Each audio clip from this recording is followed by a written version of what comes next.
అదే RTV app వార్తల్ని క్షణాల్లో చదివే అవకాశం ఉంటుంది. ఒక న్యూస్ పేపర్, ఒక టెలివిజన్ ఛానల్ మీ చేతుల్లో ఎప్పుడూ ఉంటాయి.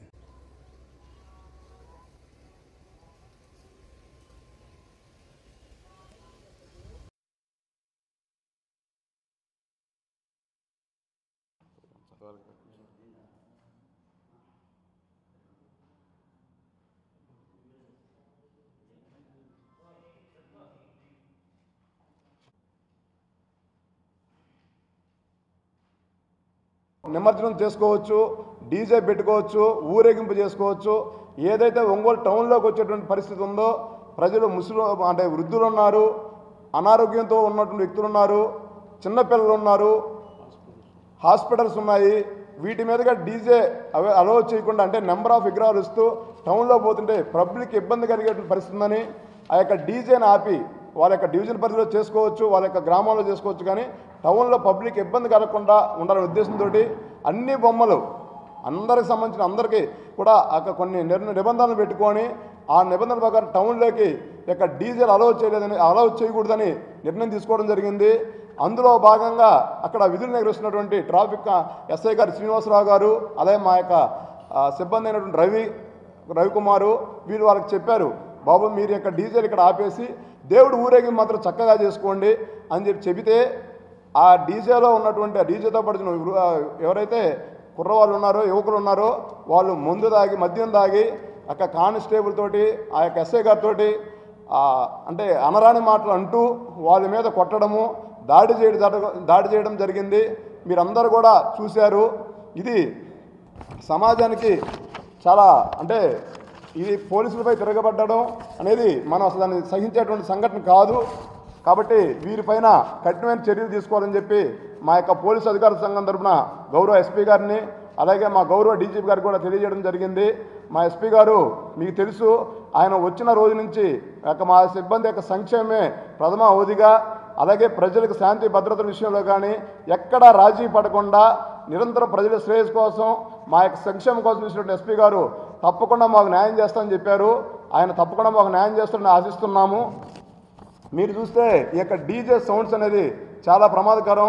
ఈ మధ్య హైదరాబాద్లో కూడా విధి నిర్వహణలో ఉన్నటువంటి కానిస్టేబుల్ కూడా డీజే సౌండ్ చనిపోవడం జరిగింది.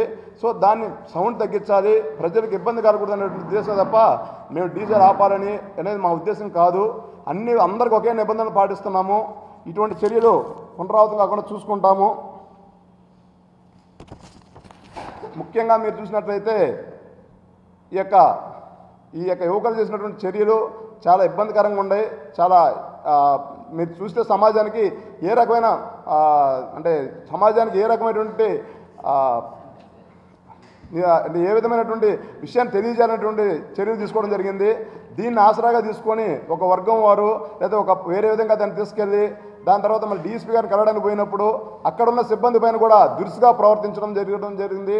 వారిపైన కూడా కఠినమైన చర్యలు తీసుకోవాలని చెప్పి మా యొక్క అధికార సంఘం తరఫున కోరుకుంటున్నాం. మేము ఈరోజు చెప్తున్నాం, ఈ రాష్ట్రంలో పనిచేసే ప్రతి పోలీస్ సిబ్బందికి, ప్రతి పోలీస్ అధికారికి ఏమైనా జరిగితే తప్పకుండా మా యొక్క అధికార సంఘం ఎప్పుడు కూడా వాళ్ళు వెనకుంటామని, వారికి మనోధైర్యం కల్పించే బాధ్యత మాదని గౌరవంగా మీ అందరి ద్వారా మా యొక్క సిబ్బంది తెలియజేస్తున్నాం. ఈ యొక్క ఏదైతే జరిగిన సంఘటన ఉందో ఇది జరగని సంఘటన. జరిగినటువంటి సంఘటన పైన తప్పకుండా మా ఎస్పీ గారు మాకు మాట ఇచ్చారు. తప్పకుండా వాళ్ళపైన చట్టపరంగా కఠిన చర్యలు తీసుకొని భవిష్యత్తులో ఎటువంటి చర్యలు జరగకుండా పునరావృతం కాకుండా చూస్తారని ఆశిస్తూ ఈ అవకాశం ఇచ్చిన మీ అందరూ కూడా ధన్యవాదాలు తెలియజేసుకున్నా. Thank you. ఇప్పుడు పోలీసు అధికార సంఘం తరఫున మాకున్న అసోసియేషన్ తరఫున మీరు అడిగినట్టు గౌరవ ఎస్పీ గారికి రాత్రి మేము ఫోన్లో మాట్లాడాము. సిబ్బందిని మేము పరామర్శించుకున్నాము. బట్ కఠినమైన చర్యలు అంటే మీకు అది చట్టపరంగానే మనం చెప్పాలి. అది చట్టపరంగా వాళ్ళకి ఏం తీసుకోవాలో దాని పరంగా తీసుకొని ఇంకొక వ్యక్తి అలాంటి చర్య పాల్పడకుండా కఠిన చర్య తీసుకొని కోరాము. తప్పకుండా మీరు అన్నట్టుగా ఎస్పీ గారు కేసు నమోదు చేయడం జరిగింది. దాని పరంగా చట్టపరంగా యాక్షన్ తీసుకుంటారు.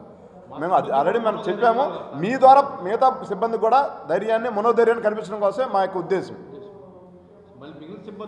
మీరు ఒకటే గుర్తుంచుకోవాలా, మీడియా సోదరులు అందరూ కూడా నా యొక్క విజ్ఞప్తి, పోలీసు అధికార సంఘం తరఫున రాత్రి పోవులు మీరు మిగతా డిపార్ట్మెంట్స్తో పోలిస్తే ఎండనగా, వాననగా, రాత్రనగా, పగలనగా నిత్యం కుటుంబాన్ని కూడా వదిలిపెట్టి మా ఎస్పీ గారు ఇచ్చిన రోజు నుంచి వినాయక చవితిలో మా భాష గారు చెప్పినట్టు ఈ యొక్క ఇన్ని కమ్యూనల్ పండుగలు వచ్చినా కూడా ఎటువంటి చిన్న సంఘటన మన జిల్లాలో జరగకుండా సమర్థవంతంగా మా సిబ్బంది పనిచేశారు.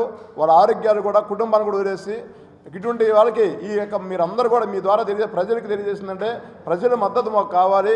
ప్రజలందరూ కూడా ఈ యొక్క చర్యను ఖండించాలని మనస్ఫూర్తిగా కోరుకుంటున్నాం. Thank you. మరిన్ని వీడియోస్ కోసం ఛానల్ ని సబ్స్క్రైబ్ చేయండి. లేటెస్ట్ అప్డేట్స్ కోసం వాట్సాప్ ఛానల్ ని ఫాలో అవ్వండి. ఆ లింక్ డిస్క్రిప్షన్ లో ఉంది.